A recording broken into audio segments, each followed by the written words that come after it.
into another area altogether then with that. Is it inevitable, though, that in time, in your opinion, Eoghan, that that vaccinations will be compulsory if people want to travel, if we look further down the line?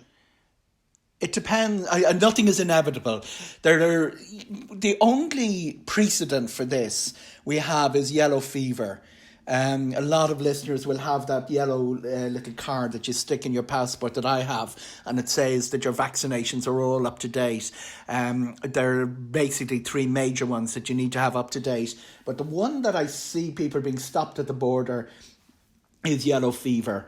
It tends to happen more at land borders across Africa, and sometimes you're advised by one country that they don't have a yellow fever problem, and of course the neighbours, because neighbours blame countries around them for other things, say you're not allowed in. It's fraught with difficulty, and one of the reasons, and it's a terrible thing to say, is that we already have, with countries requiring PCR testing regimes, fake PCR test results being sold. It tends not to happen in Europe. It tends to happen in developing countries where money, is short, and we have, to build an entire system that is trusted and doesn't, and this is important as well, because sometimes I despair at my colleagues in the travel and international travel community. We are all very self-important. We all know how important travel is for economic reasons.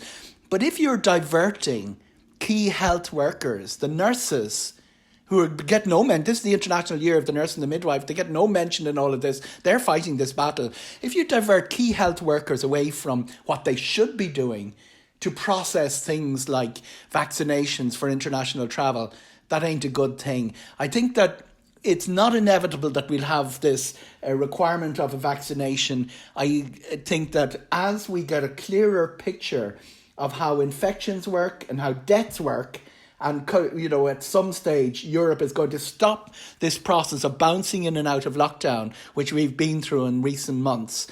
Then we can start looking at what are the terms in which normal international travel can return.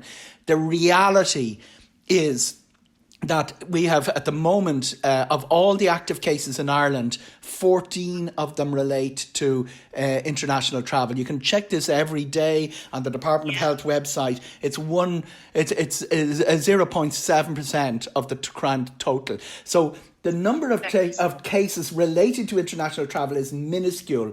But unfortunately, when people think plague, think epidemic, all the way back to Friar Clin in Kilkenny in 1348, when he wrote about the Black Death, the first thing everybody does is pull up the drawbridge because we have to keep this enemy out. It doesn't work like that in the modern economy, because you can actually damage your ability to fight the epidemic by pulling up a drawbridge. You can damage the trade routes, you can damage your access to PPE, and you can damage your access to health workers. Big deal in Ireland, because the vaccine maybe. And the vaccine, including the vaccine, 42% of our health workers are from abroad. If we cannot get those Filipino nurses to man our hospitals, or those Indian and Pakistani doctors, where are we going to be? Okay, these are very, very important issues. It's great to hear you airing them. This is very trivial before I say goodbye, Eoghan, but our listeners can't see you, so they're not aware that you've always had a great head of hair. And how do you feel about the hairdressers being able to open from next week?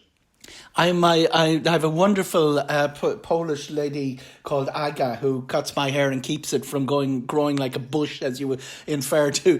But she told me the last time that she knew they were going to lock down because all the cabinet appeared on television at the press conference with their hair freshly cut and done and styled. So my tip to listeners is keep an eye on those daily press conferences. At the minute Leo Varadkar and Micheál Martin get their hair done, panic, because they're going to close the hairdressers. Okay, we'll take that on board, and we're looking forward to our trip to the hairdresser and the gym.